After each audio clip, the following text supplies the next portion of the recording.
মালেক উকিল সাহেব 15ই আগস্টে আহ, এই বিয়োগান্তক ঘটনার পর লন্ডনে বসে বিবৃতি দিয়ে বলেছিলেন ফেরাউনের পতন ঘটেছে।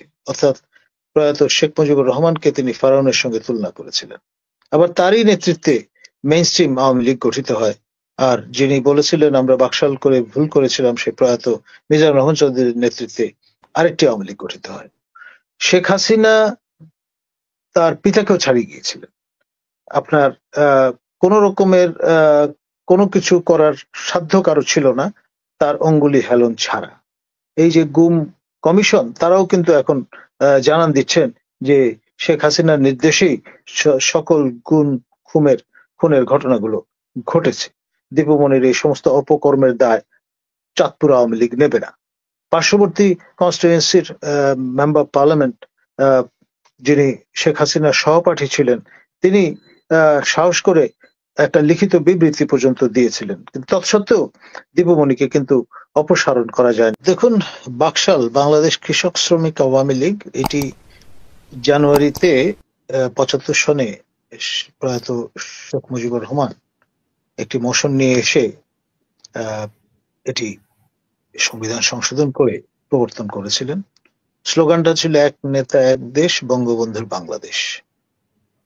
এবং সেখানে বাধ্যতামূলকভাবে সবাইকে যোগদানের নির্দেশ প্রদান করা হয়েছিল যারা জনকৃতক ছিলেন।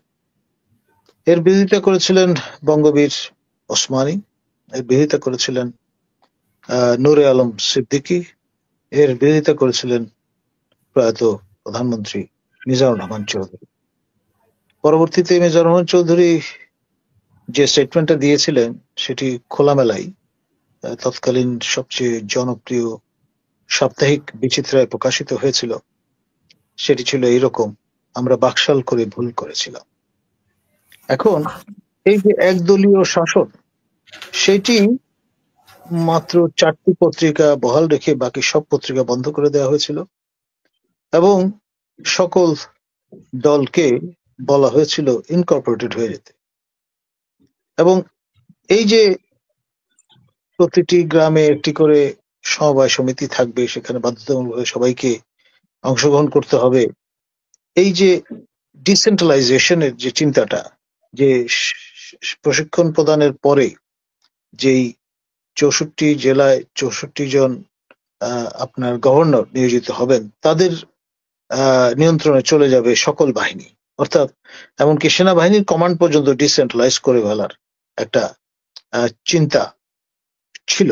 অর্থাৎ শাসনকে পাকাপোক্ত করা, কোনো চ্যালেঞ্জার যাতে না থাকে।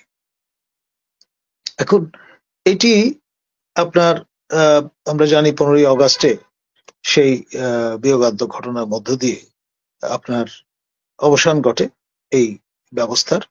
পরবর্তীতে প্রয়াত জিয়াউর রহমান তিনি বহুদলীয় গণতন্ত্র প্রবর্তন করেন বাংলাদেশে এবং আওয়ামী লীগকেও রীতিমতো নতুন করে আবির্ভূত হতে হয়, কারণ আওয়ামী লীগ দল হিসেবে বিলুপ্ত হয়ে গিয়েছিল, বাকশালের মধ্যে একীভূত হয়ে গিয়েছিল সেই ব্যাপারটি।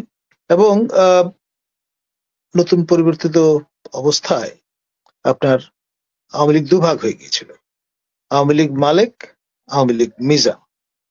আর এই মালেক উকিল সাহেব 15ই আগস্টে এই বিয়োগান্তক ঘটনার পর লন্ডনে বসে বিবৃতি দিয়ে বলেছিলেন ফেরাউনের পতন ঘটেছে।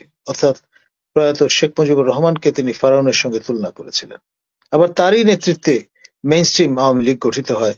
আর যিনি বলেছিলেন আমরা বাকশাল করে ভুল করেছিলাম, সে প্রয়াত মিজানুর রহমান চৌধুরীর নেতৃত্বে আরেকটি আওয়ামী লীগ গঠিত হয়।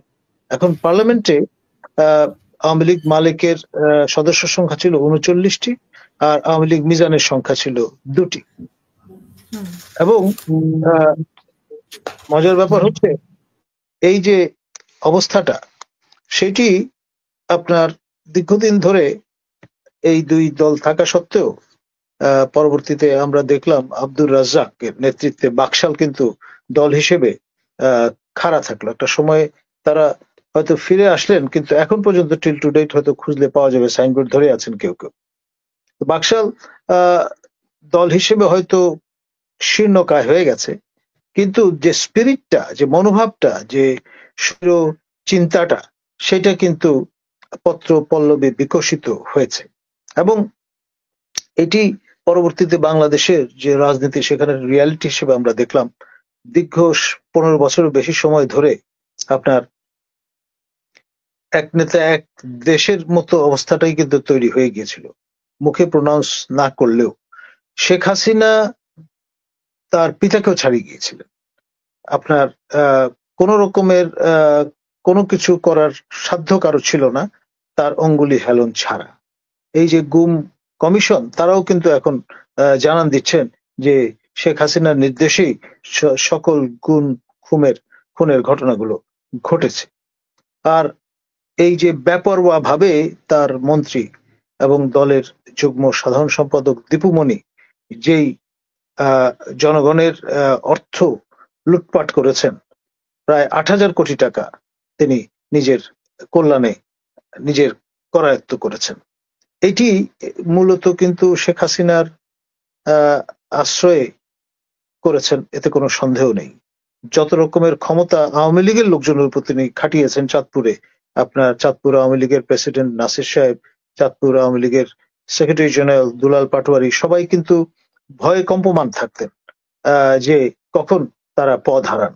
এবং তৎসত্ত্বেও সাহস করে তারা কিন্তু তাদের প্যাডের কাগজে একটা বিবৃতি দিয়ে বলেছিলেন দীপু মনির এই সমস্ত অপকর্মের দায় চাঁদপুর আওয়ামী লীগ নেবে না।